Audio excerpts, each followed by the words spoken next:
Bill Casner is the epitome of a horseman. He knows what it's like to rope a steer to win, and he knows what it's like to watch a homebred foal stretch its legs for the first time, then thunder down the stretch to win the Kentucky Derby. Growing up in the cowboy country of El Paso, Texas, Bill started riding horses when he was 4, had a rope in his hand by the time he was 7. Bill started working at New Mexico's Sunland Park racetrack at age 15. I didn't think there was any better job than getting paid to ride a racehorse, he said. His mother was a school teacher, and she passed along a love of education, and Bill put himself through Tarleton State University exercising horses. Horses and racing have been a constant thread through his life. Yearning to be a trainer after college, he headed to the Nebraska racing circuit, where he met his wife of 40 years, Susan, at a racetrack in Omaha.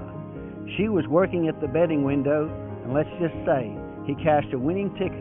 It was love at first sight. And he met his future business partner, Kenny Trout, while they were bidding to claim the same horse out of the same race.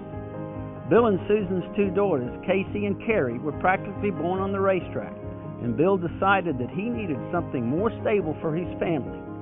He left the racetrack to become a snap-on tool salesman, but not just any salesman. He took a business from the bottom and took it all the way to the top.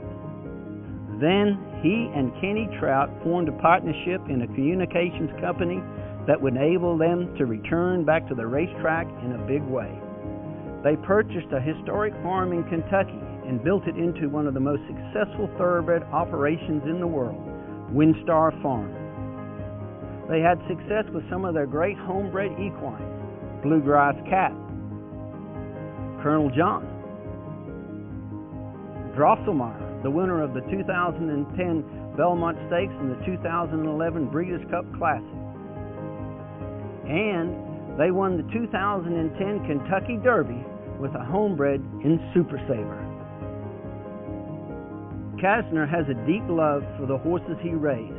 This is exemplified by what he did with Well Armed, who went on to win the richest race in the world, the 2009 Dubai World Cup. Well Armed experienced injuries as a 2-year-old. Some said put him down, give up, he'll never make it back to the racetrack. Not Bill. He believed in the horse.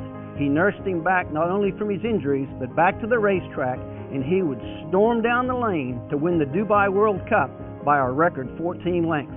Let's say Bill never gave up, and neither did Well Armed. Well Armed 5 lengths in front, 6 lengths in front, 7 lengths in front of Glory de Gambo, and from Cigar to Well Armed, it's all over at Nano Shiva. In spite of all of his success, Casner has not been immune to heartache. His daughter Carrie was killed in a terrorist bombing in Bali. Well Armed, ironically, was born on Carrie's birthday. Well Armed has a special stall at their Rafter Sea Ranch in Flower Mound, Texas, where you'll see weanling and yearling thoroughbreds being conditioned for their careers at the racetrack, right alongside his quarter horses for his love of team roping. Bill continues to hone his roping skills and is an active competitor in the United States Team Roping Associations in the World Series of Team Roping. Bill has been devoted to the well-being of racehorses in the industry. He has served as the chairman of the Thoroughbred Owners and Breeders Association and of the Kentucky Equine Education Project, providing educational opportunities to the children of the behind-the-scenes racetrack workers. Bill and Susan now operate Casner Racing LLC. He believes the horse is one of God's greatest gifts to us. The Texas Cowboy Hall of Fame welcomes 2017 honoree Bill Casner.